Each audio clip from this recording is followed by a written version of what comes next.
Good morning students, welcome to Sheba Group of Schools online class. So in this class we are going to see the banking lesson continuation. So in the last class we saw the definition banking பாத்தோம், meaning பாத்தோம் and also role next commercial banks பத்திலாம் பார்த்திருந்தோம் இல்லையா, role and functions of commercial banksலாம் பார்த்திருந்தோம். So in this class we are going to see the institutional level. அதாவது institutional level பார்த்தோம்னா two types நமக்கு இருக்கு. ஒன்று பார்த்தோம்னா இந்தியா லெவலில் இருக்குது, அந்த நெக்ஸ்ட் ஒன் பார்த்தோம்னா ஸ்டேட் லெவலில் இருக்குது. ஸோ இந்த இந்தியா லெவலில் பார்த்தோன்னா இன்ஸ்டிடியூஷன்ஸ் என்னெல்லாம் இருக்குன்னு நமக்கு industrial finance corporation of India, industrial credit and investment corporation of India, industrial development bank of India. அதாவது நமக்கு இது ஷார்ட்டாக வந்து நமக்கு எப்படி சொல்லுவோம் இல்லையா, ஐஎஃப்சிஐ, ஐசிஐசிஐ, ஐடிபிஐ. ஸோ இதெல்லாம் வந்து நம்ம இந்தியா லெவலில் இருக்கிற இன்ஸ்டிடியூஷன்ஸு. இதே பார்த்தோன்னா நம்ம ஸ்டேட் லெவலில் இருக்கிற இன்ஸ்டிடியூஷன்ஸும் இருக்குது. அது என்னென்னா state financial corporation and state industrial development corporation. So எஸ்எஃப்சின்னு சொல்கிறோம், இன்னொன்று சிட்கோன்னு சொல்லிட்டு எஸ்ஏடிசிஓன்னு சொல்கிறோம். ஸோ இதுதான் அதோட அப்ரிவியேஷன்ஸு.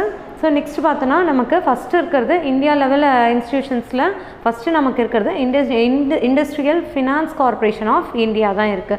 ஸோ இதுதான் ஃபஸ்ட்டு செயின்னு சொல்கிறாங்க, chain of finance corporation. First இருக்கிற செயின் ஃபினான்ஸ் கார்ப்பரேஷன் இது தான். இதை எஸ்டாப்ளிஷ் பண்ணது பார்த்தோன்னா ஆன் ஜூலை 1, 1948 ஸ்டார்ட் பண்ணியிருக்காங்க. இது இண்டஸ்ட்ரீஸ்க்கு ஃபினான்ஸ் கொடுக்கறதுக்காக ஸ்டார்ட் பண்ணது. அண்ட் ஆல்சோ இதில் பார்த்தோன்னா லாங் டேர்ம் லோன்ஸ் வந்து இஷ்யூ பண்ணுறாங்க. எப்படின்னா both in rupees and foreign currencies, foreign கரன்சியாகவும் கொடுப்பாங்க, ருப்பீஸாகவும் கொடுப்பாங்க.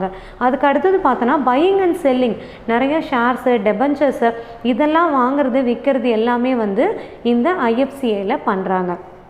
And also guaranteeing of loans raising in foreign currency.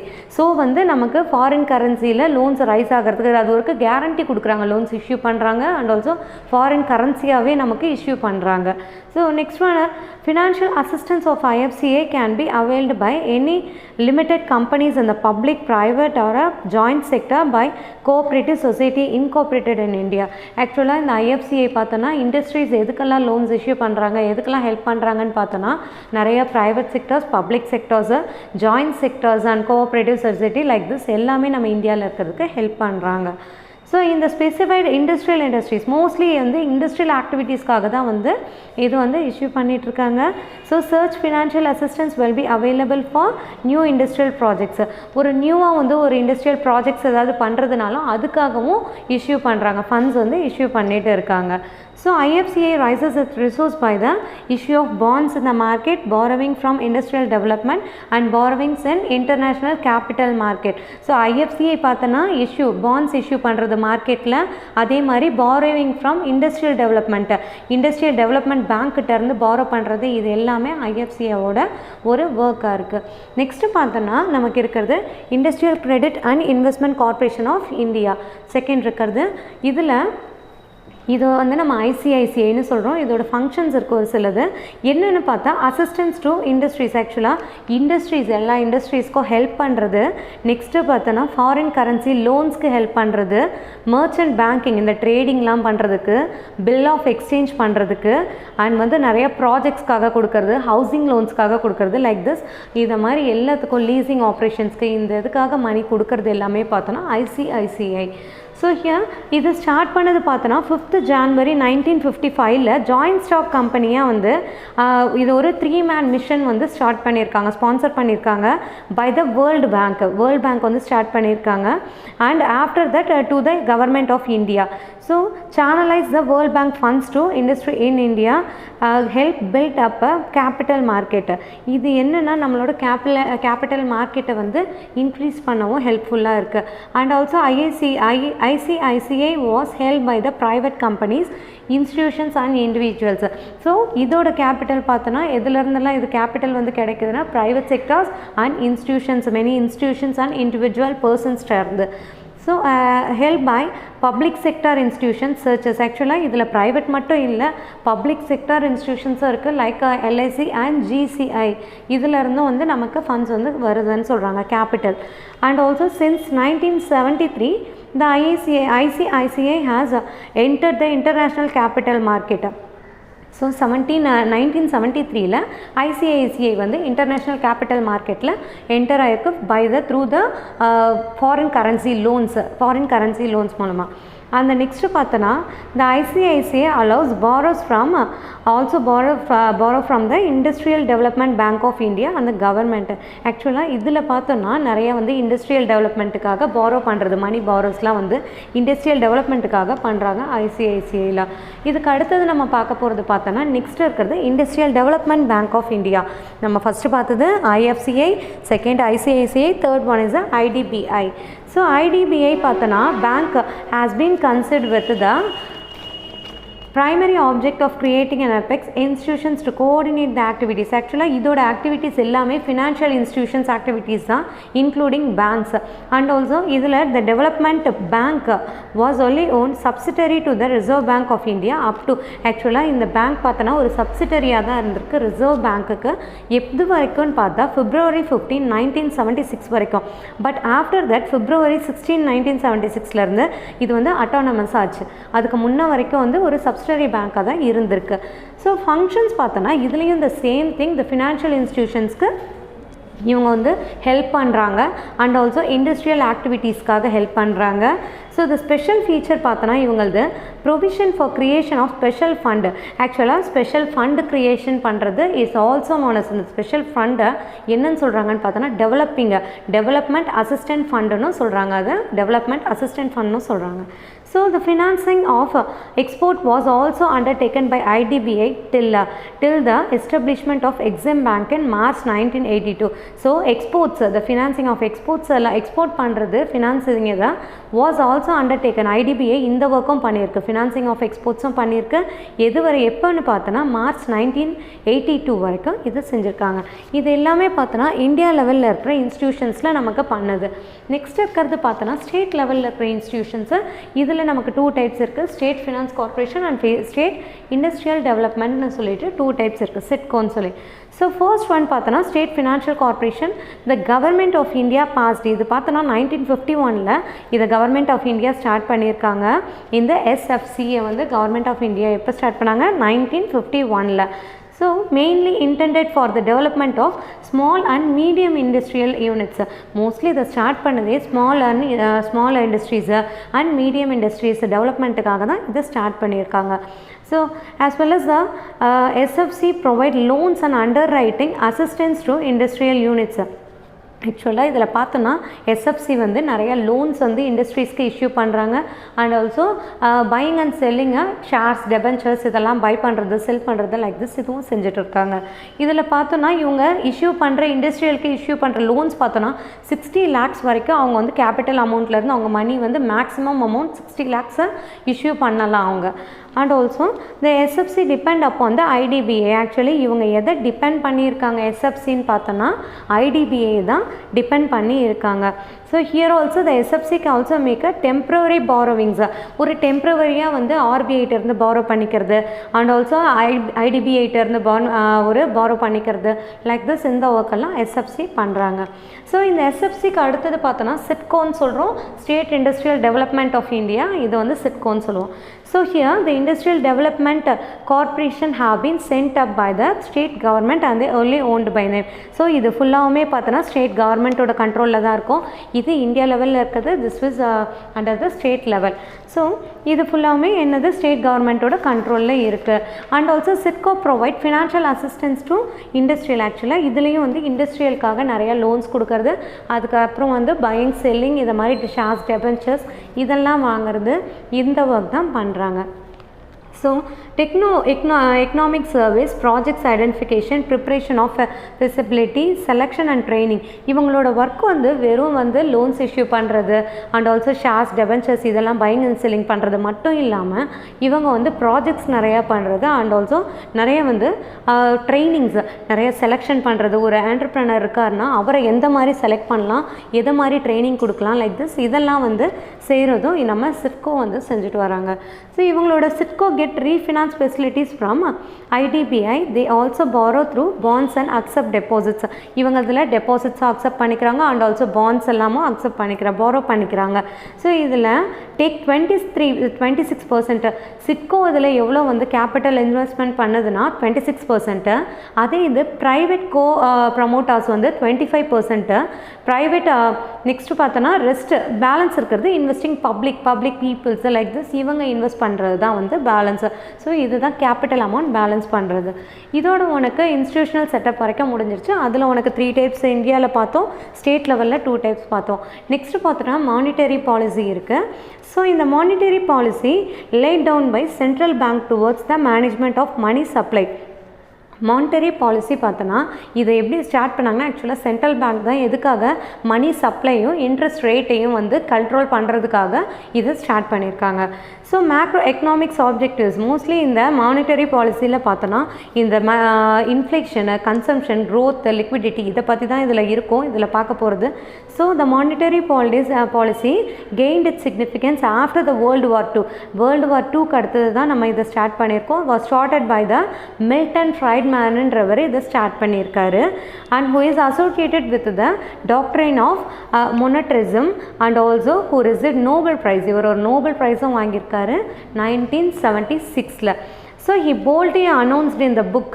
ஒரு புக்கில் வந்து இவர் போல்டாகவே சொல்லியிருக்காரு, monetary history of the United states அப்படின்ற புக்கை 1867 to 1960s அந்த இயரில் 1913 இயரில் வந்து government actually federal reserve system வந்து சரியில்லை, அந்த ரிசர்வ் சிஸ்டம் சரியில்லாததுனால இது நிறையா வந்து கிரேட் டிப்ரெஷன் ஆச்சு அப்படின்றது ரொம்ப போல்டாக வந்து அவர் எழுதின அந்த புக்கில் வந்து சொல்லியிருக்கிறதா சொல்கிறாங்க. ஸோ நெக்ஸ்ட்டு பார்த்தோன்னா மானிட்டரி பாலிசியில் எக்ஸ்பான்ஷனரி அண்ட் த கான்ட்ராக்ஷனரின்னு சொல்லியிருக்காங்க. அதாவது எந்த அளவுக்கு எக்ஸ்பேண்ட் பண்ண முடியும், எந்த அளவுக்கு அதை வந்து கம்மி பண்ண முடியுன்றது தான் contractionary. So expansionary policy is cheap money policy. இது பார்த்தோன்னா ரொம்ப எக்ஸ்பான்ஷனரின்றது ரொம்ப சீப் மணி பாலிசியாக and maintains short term loans, short term interest, ஷார்ட்டாக வந்து அதாவது ஷார்ட் டேர்முக்கு லோ இன்ட்ரெஸ்ட் ரேட்டில் வந்து இஷ்யூ பண்ணுறாங்க மணிஸை. Increases the total supply of money economy more rapidly then usual. ஆக்சுவலாக லோவர் இன்ட்ரெஸ்ட் என்ன ஆகுது, மணி சப்ளையை அதிகப்படுத்துதுன்னு சொல்கிறாங்க இந்த எக்ஸ்பான்ஷனரி மெத்தடில். அதுவே பார்த்தோன்னா கான்ட்ராக்ஷனரி மெத்தடில் money policy which maintain short term interest is high. Short term interest வந்து ஹை ஆகிறதுனால என்ன ஆகுது, which slows the rate of growth in the money supply. Money சப்ளையை வந்து குறைக்குது. ஃபஸ்ட்டு எக்ஸ்பான்ஷனரியில் மணி சப்ளை அதிகமாகுது, எதனால் அந்த இன்ட்ரெஸ்ட் ரேட் ஆஃப் இன்ட்ரெஸ்ட் கம்மியாக இருக்கிறதுனால. ஆனால் கான்ட்ராக்ஷனரியில் மணி சப்ளை வந்து உனக்கு குறையுது, எதனாலனா இன்ட்ரெஸ்ட் ரேட் வந்து அதிகமாக இருக்குன்னு சொல்கிறாங்க, அந்த ஷார்ட் டேர்முக்கான ரேட் ஆஃப் இன்ட்ரெஸ்ட். இதில் பார்த்தோன்னா இந்த கான்ட்ராக்ஷனரியில் அன்எம்ப்ளாய்மெண்ட் நிறையா வருது, ஆனால் நம்மளோட எக்ஸ்பான்ஷனரியில் வந்து அன்எம்ப்ளாய்மெண்ட் வரலைன்னு சொல்கிறாங்க. ஸோ நெக்ஸ்ட்டு பார்த்தோன்னா இதுதான் உனக்கு மானிட்டரி பாலிசியில் எக்ஸ்பான்ஷனரி அண்ட் கான்ட்ராக்ஷனரி. இது நெக்ஸ்ட்டு உனக்கு இருக்கிறது த 2 phases ஆஃப் மானிட்டரி பாலிசிஸ். இப்போ நம்ம பார்த்தது தான் அதே இது தான் கொடுத்துருக்காங்க ஃபார் இன்ஃப்ளேஷன் அண்ட் ரீசெஷன் சொல்லிட்டு 2 phases. இதுதான் மானிட்டரி பாலிசியோட 2 phases, inflation and recession. So இன்ஃப்ளேஷனில் பார்த்தோன்னா இந்த இடத்துல borrowing is very easy, borrow பண்ணுறது ரொம்ப ஈஸி. கன்சியூமர் அதிக அளவில் வாங்குவாங்க, பிஸ்னஸ்ஸு எக்ஸ்பேண்ட் ஆகும், மோர் பீப்புள் நிறையா பீப்புள் ஒர்க்கில் வந்து ஜாயின் பண்ணுவாங்க, எம்ப்ளாய் ஆவாங்க, பீப்புள் ஸ்பெண்ட் மோர், பீப்புள்ஸும் அதிக அளவுக்கு ஸ்பெண்ட் பண்ணுவாங்க. இது எல்லாமே பாசிட்டிவாக இருக்கும். இன்ஃப்ளேஷனில் பார்த்தோன்னா நமக்கு பாசிட்டிவாக இருக்கும். பட் ரீசெஷனில் பார்த்தோன்னா இப்போ இந்த இடத்துல பாரோவிங் இஸ் டிஃபிகல்ட், ரொம்ப டிஃபிகல்ட் பாரோ பண்ணுறது. கன்சியூமர் ரொம்ப கம்மியாக இருப்பாங்க, ரொம்ப கம்மியாக தான் வாங்குவாங்க. இதே இடத்துல பிஸ்னஸஸ் போஸ்ட்பாண்ட் எக்ஸ்பேன்ஷன், இந்த இடத்துல வந்து உடனே எக்ஸ்பேண்ட் ஆகிற மாதிரி, அதில் ஃபஸ்ட்டு சொன்ன மாதிரி இன்ஃப்ளேஷனில் மாதிரி இங்கே பிஸ்னஸ் எக்ஸ்பேண்ட் ஆகாது, அன்எம்ப்ளாய்மெண்ட் வந்து அதிகமாகும். அதுக்கு அடுத்தது பார்த்தோன்னா ப்ரொடக்ஷனும் கம்மியாகும். இவனுக்கு இதுக்கு முன்னாடி இதில் எக்ஸ்பான்ஷனரி அண்ட் கான்ட்ராக்ஷனரி சொன்னேன் இல்லையா, அதே இதுதான் இன்ஃப்ளேஷன் அண்ட் ரீசெஷன். அந்த மெத்தடில் தான் வந்து உனக்கு டியர் மணி பாலிசி, சீப் மணி பாலிசின்னு சொல்லியிருக்காங்க. இதுக்கு அடுத்தது பார்த்தோன்னா உனக்கு இது வந்து 2 phases ஆஃப் மானிட்டரி பாலிசிஸ் இதோட முடியுது. நெக்ஸ்ட்டு பார்த்தோன்னா உனக்கு ஆப்ஜெக்டிவ்ஸ் ஆஃப் மானிட்டரி பாலிசி கொடுத்துருக்காங்க. ஸோ உனக்கு ஒரு ஸ்பெசிஃபிக் ஆப்ஜெக்டிவ்ஸ் ஒரு 6 ஆப்ஜெக்டிவ்ஸ் கொடுத்துருக்காங்க. அது என்னென்ன ஆப்ஜெக்டிவ்ஸ்னு பார்த்தோன்னா, first one neutrality of money, second one the stability of exchange rates, the third one price stability, fourth one full employment, fifth one economic growth, and the sixth one equilibrium in the balance of payments. So இதெல்லாம் அந்த 6 points உனக்கு கொடுத்துருக்கிறது monetary policyல. இதில் first பார்த்தோன்னா neutrality of money. ஆக்சுவலாக மணி வந்து they hold the view a monetary authority should aim at the neutrality of money in the economy. நம்ம மணி rate வந்து ஒரு பேலன்ஸ் பேமெண்ட்டில் இருக்கணும், பேலன்ஸாக இருக்கணும்னு சொல்கிறாங்க. ஸோ அந்த monetary changes could be the root cause for the economic fluctuation. நமக்கு economic லெவலில் growth ஆகிறதும் ஆகாததும் எதை பேஸ் பண்ணியிருக்குன்னா மானிட்டரி பாலிசியை தான் பேஸ் பண்ணி இருக்குது. நெக்ஸ்ட்டு பார்த்தோன்னா exchange rate stability. So exchange rate stability was a traditional, இது ரொம்ப ட்ரெடிஷ்னலான ஆப்ஜெக்டிவ்ஸ்னு சொல்கிறாங்க. இட் வாஸ் பாப்புலர்லி நோனஸ், இதை பாப்புலர்லி எதை எப்படி சொல்கிறாங்கன்னு பார்த்தோன்னா expand currency and credit when gold is coming in and contract currency is a credit when gold is going out. இதில் எக்ஸ்பேண்டுன்னு சொல்லிட்டு ஒன்று பார்த்தோம், இதுக்கு முன்னாடி எக்ஸ்பேன்ஷன்ஸ் ஒன்று பார்த்தோம் அண்ட் ஆல்சோ கான்ட்ராக்ஷனரி பார்த்தோம் இல்லையா, அதுதான் சொல்லியிருக்காங்க. Expand currency and credit when gold வந்து உள்ளே வருது, அதே கான்ட்ராக்ட் கரன்சின்றது கிரெடிட் வென் கோல்டு வந்து வெளியே போகிறது தான் வந்து இதில் சொல்லியிருக்காங்க. இதுதான் exchange rate of stability. Next பார்த்தோன்னா ப்ரைஸ் ஸ்டெபிலிட்டின்னு சொல்கிறாங்க. இதில் economist like Gustav Cassel and Keynes suggested price stability as a main objectives. இந்த ப்ரைஸ் ஸ்டெபிலிட்டி பற்றி இந்த கிரஸ்டர் கேசலும் அண்ட் கெய்ன்ஸ் சஜஸ்ட் பண்ணியிருக்காங்க. இது வந்து ரொம்ப மெயினான ஆப்ஜெக்டிவ்ஸ்னு சொல்லிட்டு அவங்க அதை எக்ஸ்பிளைன் பண்ணியிருக்காங்க. So here it promotes business activities and ensures equality in distribution of income and wealth, and also the mild increase in the price level produce the tonic for economic growth. So இதில் வந்து price level எப்போவுமே ஒரு பொருளில் வந்து ப்ரைஸை திடீர்னு அதிகப்படுத்தினாங்கன்னா நம்மளால் வந்து நமக்கு தேவையான பொருளை கூட வாங்க முடியாது. ஸோ ப்ரைஸ் லெவல் வந்து மைல்டு இன்க்ரீஸ் தான் பண்ணணுமே தவிர மொத்தமாக இன்க்ரீஸ் பண்ணக்கூடாதுன்னு சொல்லிட்டு இவரோட இதில் சொல்லியிருக்காங்க. நெக்ஸ்ட்டு பார்த்தோன்னா full employment. So during the world depression the problem of unemployment had increased and dangerous economically wasteful. Actually இதில் அப்போதையே சொல்லியிருந்தோம், உனக்கு அன்எம்ப்ளாய்மெண்ட் அதிக அளவில் ஆகுதுன்னு சொல்லியிருந்தேன். So the problem of unemployment பார்த்தோன்னா அந்த அன்எம்ப்ளாய்மெண்ட்னால நிறைய டேஞ்சரஸ் நிறைய வேஸ்ட்ஃபுல் திங்ஸ்லாம் வந்து ஹேப்பன் ஆகும்னு சொல்கிறாங்க. அதுக்கு அடுத்தது பார்த்தோன்னா the theory of employment, interest and money in 1936, the objectives of full employment gained full support. அதுக்கு அடுத்தது தான் பார்த்தோன்னா கெய்ன்ஸ் ஜென்ரல் தியரி ஸ்டார்ட் பண்ணார். அவரோட இதில் ஃபுல் எம்ப்ளாய்மெண்ட் கொண்டு வரணும்னு சொல்லிட்டு ஸ்டார்ட் பண்ணியிருக்காரு. ஸோ நெக்ஸ்ட்டு பார்த்தோன்னா எக்கனாமிக் க்ரோத்து. நம்ம எக்கனாமிக் லெவலில் க்ரோத் எப்படி வந்து கொண்டு வரதுன்னு. So economic growth is the process whereby per capita income of the country increases over a long period of time, increases in total physical or real output, production of goods for the satisfaction of human wants. Human wants எல்லாமே வந்து சாட்டிஸ்ஃபேக்ஷனாக இருக்கிற அளவுக்கு இருக்கணும், அப்போ தான் வந்து economic growth வந்து உனக்கு ஆகும். அதர்வைஸ் எக்கனாமிக் க்ரோத் இல்லைனா வந்து யாருக்கும் சாட்டிஸ்ஃபேக்ஷன் இல்லைனா எக்கனாமிக்கு க்ரோத் ஆகாது. நம்ம வந்து ரொம்ப வந்து ஒரு எப்படி சொல்கிறதுனா ஒரு டேமேஜ் ஆனது, ஒரு டேஞ்சரஸ் இதுன்னு சொன்னோம் இல்லையா, அதை மாதிரி ஒரு சுச்சுவேஷன் தான் எல்லாருமே வந்து ஃபீல் பண்ணுவாங்கன்றாங்க. நெக்ஸ்ட் ஒன் லாஸ்ட் பாயிண்ட் இது சிக்ஸ்த் ஒனில் equilibrium in the balance of payments. So equilibrium in the balance of payments is another objectives. இதுதான் லாஸ்ட் ஆப்ஜெக்டிவ்ஸ் உனக்கு இருக்கிறது. This is simply due to the problem of international liquidity and growth of world trade at the fastest speed of world liquidity. ஆக்சுவலாக இது பார்த்தோன்னா simple problems என்னென்னா international liquidity and also the growth of world trade. World trade வந்து நம்ம பண்ணுறது and fastest speed the world liquidity வந்து ஈஸியாக ஆகுதுன்னு சொல்கிறாங்க. இதில் ரொம்ப ஃபாஸ்ட்டாக வந்து லிக்விடிட்டி ஆகுதுன்றாங்க.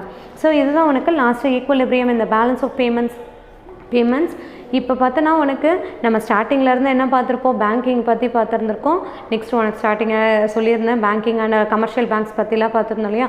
இந்த கிளாஸில் நம்ம பார்த்துருந்தது பார்த்தோன்னா இன்ஸ்டிடியூஷனல் செட்டப்ஸ் பற்றி, அதாவது state level and India level பற்றி பார்த்தோம், மானிட்டரி பாலிசி பற்றி பார்த்தோம், எக்ஸ்பான்ஷனரி மெத்தட் பற்றி பார்த்துருக்கோம். இப்போ நெக்ஸ்ட்டு உனக்கு லாஸ்ட்டாக பார்த்தது ஆப்ஜெக்டிவ்ஸ் ஆஃப் மானிட்டரி பாலிசி பார்த்தோம். இன்னும் வந்து நமக்கு இந்த லெசன் கண்டினியூஷன் இருக்குது. ஸோ நெக்ஸ்ட் கிளாஸில் வந்து அந்த லெசன் வந்து பார்க்கலாம். I hope you all understand this class, students. I will see you in the next class. Thank you.